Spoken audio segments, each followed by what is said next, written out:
वो हमसे डर रहे हैं, वो हमसे। ইতিহাস কি তবে নিজেকেই নতুন করে লিখছে?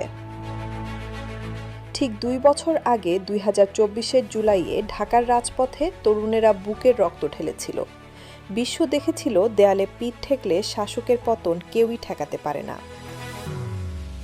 আজ 2026-এর 1 জুলাইয়ের উত্তাল দিল্লির রাজপথে যাদের কয়েক মাস আগেও ককরোচ পার্টি বলে ক্ষমতার মসনদ থেকে হেসে উড়িয়ে দেওয়া হয়েছিল, আজ সেই অবহেলিত তরুণ তরুণীরাই ভারতের রাজনীতির সমীকরণ বদলে দিয়েছে।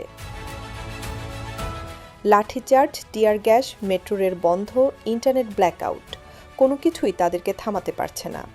আজ বিশ্বের কাছে একটাই প্রশ্ন, কারা এই ককরোচ জনতা পার্টি, আর কেন তাদের ভয়ে উত্তাল গোটা দিল্লির রাজপথ?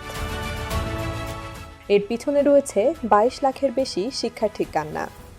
2026 সালে প্রশ্ন ফাঁসে মেডিকেল পরীক্ষা বাতিল করা হয়, লাখো মেধাবী শিক্ষার্থীর স্বপ্ন চুরমার হয়ে যায়।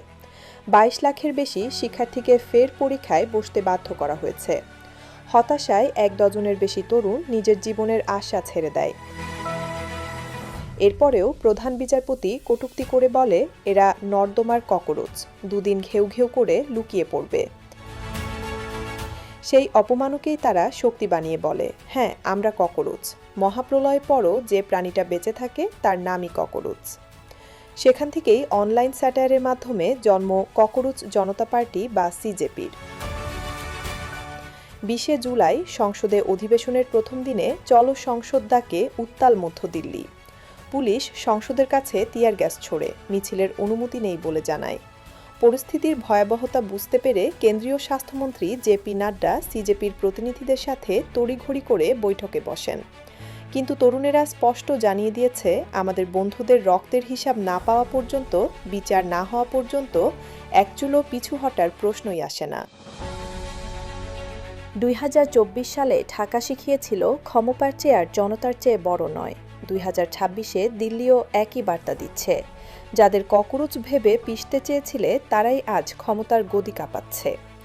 দিল্লির এই ককরোচ আন্দোলন কি ভারতের রাজনীতিতে নতুন অভ্যুত্থান ঘটাবে? প্রিয় দর্শক, এ ব্যাপারে আপনার অত্যন্ত মূল্যবান মতামতটি কমেন্টে জানান।